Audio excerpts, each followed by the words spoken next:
Hello and welcome back to the Cosmic Vortex. My name is Troy and welcome back to our WandaVision breakdown series. Today we're looking at WandaVision episode 4, which just released on Disney Plus today. So we've got a lot to break down in this episode. We've gone full Marvel here. We've got some proper links to the MCU as a wider whole, as well as some more hints as to what's going on within Wanda's little world with Vision. So without any further ado, let's not waste any more time. Let's get straight into explaining episode 4 of WandaVision.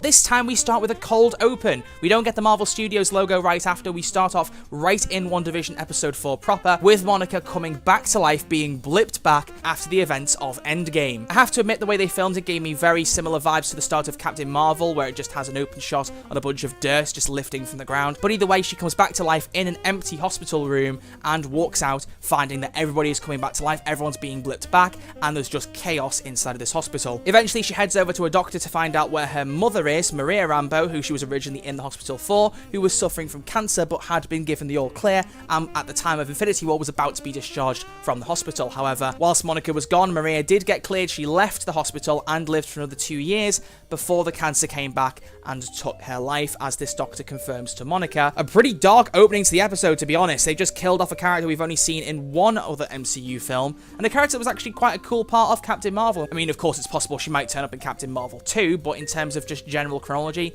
it's a shame they've killed her off so soon. Maybe some kind of motivation for both Monica and Carol. We know they're both going to be in Captain Marvel 2, so there could be some kind of link there, I don't know. But once the titles are finished rolling, we are taken to SWORD HQ 3 weeks after the cold open took place.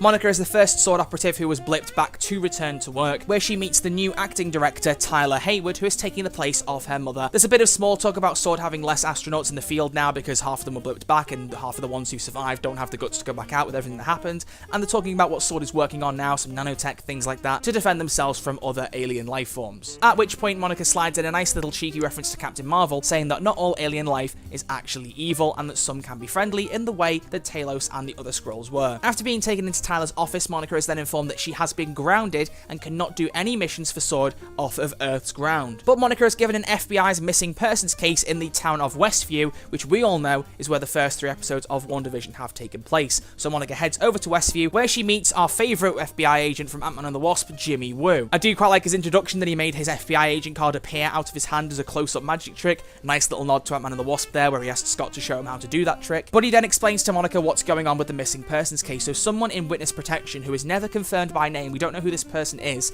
has gone missing. But what's interesting is that nobody who knows the person or is related to them even remembers they exist. It's like they've gone off the grid and nobody has any idea they even exist anymore. What's even weirder is that the 2 police officers who are stood outside of Westview against a police car claim to the bitter end that there is no Westview town in existence. Even though it's right behind them, they continually say Westview does not exist and they are in fact from Eastview. Clearly, whatever's happened to the town of Westview has done something to the surrounding area, so that anyone who knows of or has any links to Westview no longer remembers its existence. For the Doctor Who fans among you, it kind of gave me a bit of a perception filter vibe. Monica sets up a SWORD drone, which she then sends through into Westview, and it disappears on the town border with no explanation as to how it just disappeared in front of Monica and Jimmy. When Monica heads towards the border where the drone disappears, she then sees the RGB colour static taking up some kind of force field surrounding Westview, and when she gets a bit too close, it pulls her into the town. We then jump 24 hours into the future, where we're then introduced to the other character we knew was showing up in WandaVision, Darcy Lewis, last seen in Thor: The Dark World. SWORD have set up a huge base outside of Westview and they're calling in a bunch of different experts to try and help them figure out what's going on. When Darcy gets her gear set up outside of Westview, she finds a colossal amount of cosmic microwave background radiation surrounding the town, and she also detects that a broadcast wavelength has been weaved in between the radiation, which she tries to separate and play on one of her devices, which can't properly run it, so she asks for an old non-flat screen TV to be found and brought to her so she can get the transmission to display properly. Meanwhile, a man in a hazmat suit is being sent into the sewers to try and find Monica by going underground through the sewers and up inside of Westview. If it isn't already obvious, as you'll see shortly, this is the man who Wanda spots in episode 2 in the Beekeeper's outfit before she rewinds time for the first time, at least the first time that we saw in the show. Tyler then shows up shortly after and finds Darcy watching episode 1 of WandaVision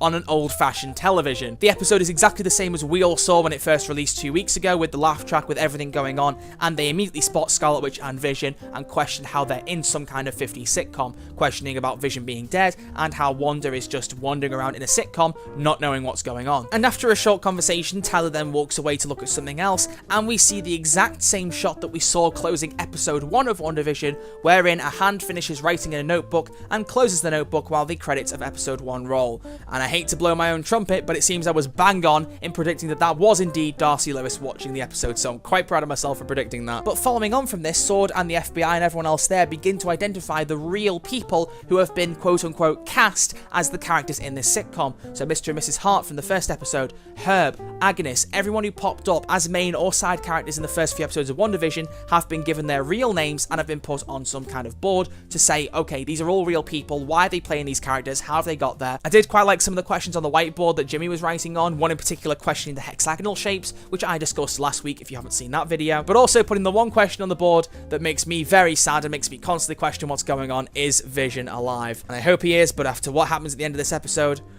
oh boy. Darcy and Jimmy next up try to send a signal to Wanda in her reality via the radios that they've seen dotted around in the sitcom. Just before they start sending their message though, a Sword representative comes over to them and shows them a picture of the helicopter that Wanda finds during the beginning of 1x2, the colourful Sword helicopter, which is the drone that Monica sent through 24 hours ago, but has been changed to make it look more retro so it fits in with the 50s time period. After seeing this, Darcy and Jimmy get to work on trying to reach Wanda and send a message through to her that we saw in episode 2 of the show. However, Jimmy and Darcy don't see the message they sent. Where we saw Wanda hearing the message and seeing that Dottie broke the glass in her hands and her hands started bleeding, they don't see any of that. It just jump cuts from Wanda looking a little bit like she's heard something immediately to Dottie making her little joke about mopping up the blood from her hands. So as far as they're concerned, Wanda didn't hear their message. They've got no idea Wanda actually heard something, and the world went wrong for a little bit because of that message. Agent Franklin, the man who's in the sewers, finally reaches Westview and comes up through the sewer, and as he goes through the Westview barrier, we see his hazmat suit change into the beekeeper's outfit that we saw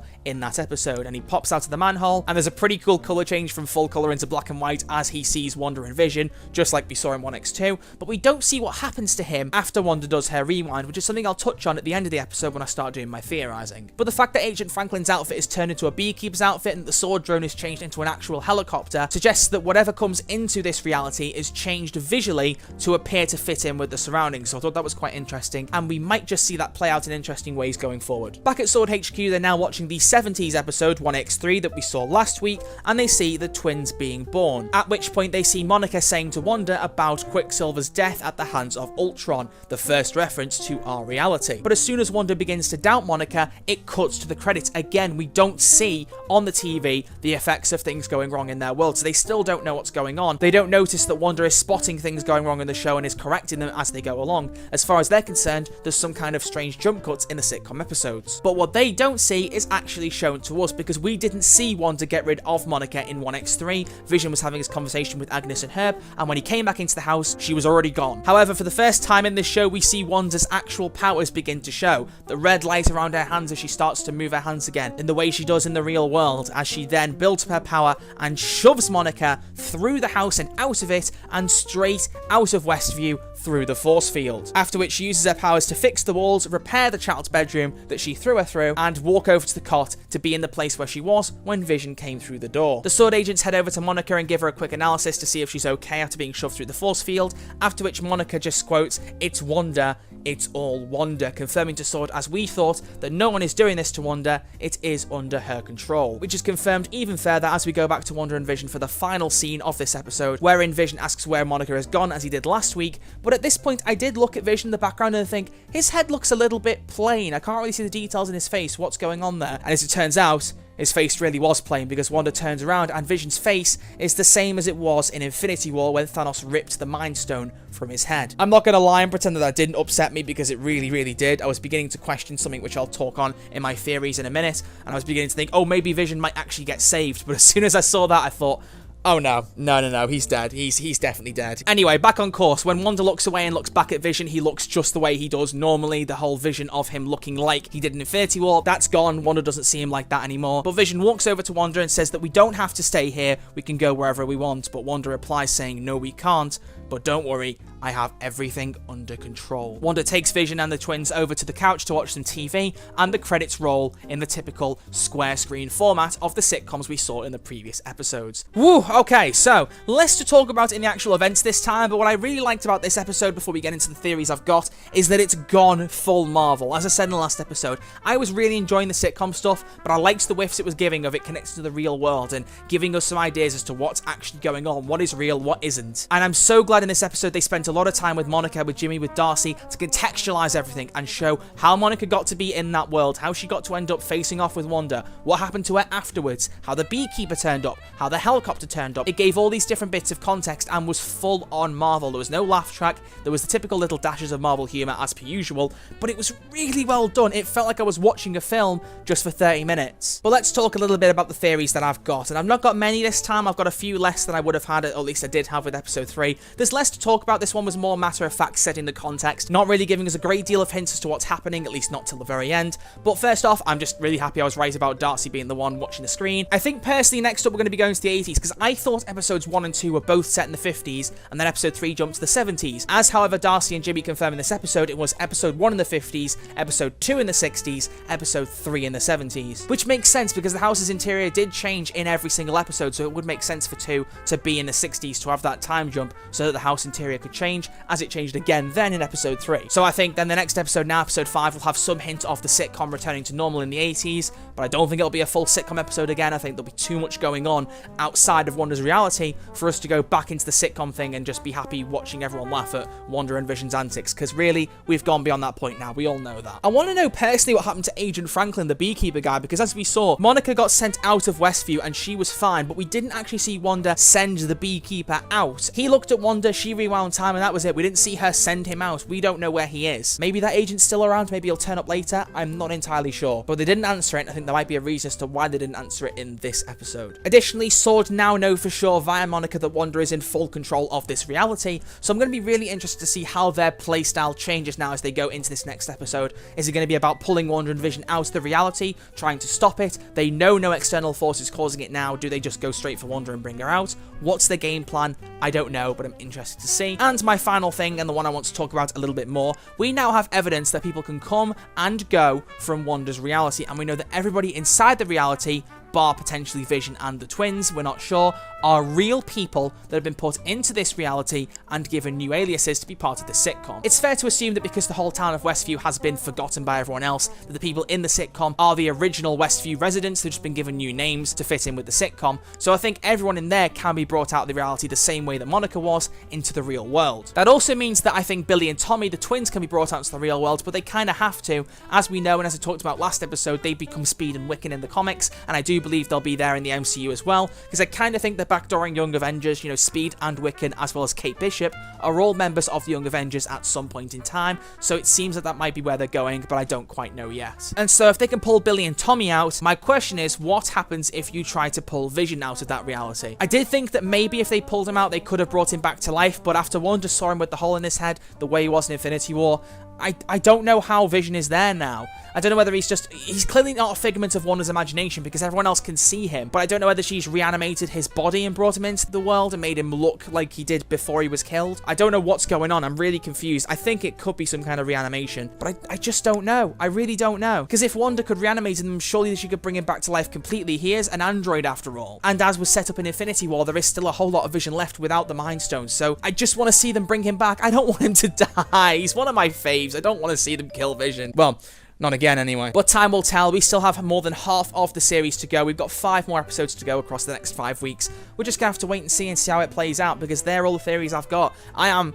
completely clueless beyond that. I've really enjoyed this episode, and I'm just really keen to see what happens next and where the show goes from here. So I'm going to give WandaVision episode 4 a 9 out of 10. As I've said, I think for this episode, its strong suits were definitely the links to the snap, to the blip, to Monica coming into Sword, Maria being the director, even though she died. That upset me a little bit. Not happy that she's been killed off so quickly. The fact that Vision could be dead also is probably making me a bit biased and not wanting to give the episode a 10, but generally it felt like a proper Marvel film that you could watch at home for 30 minutes on Disney+.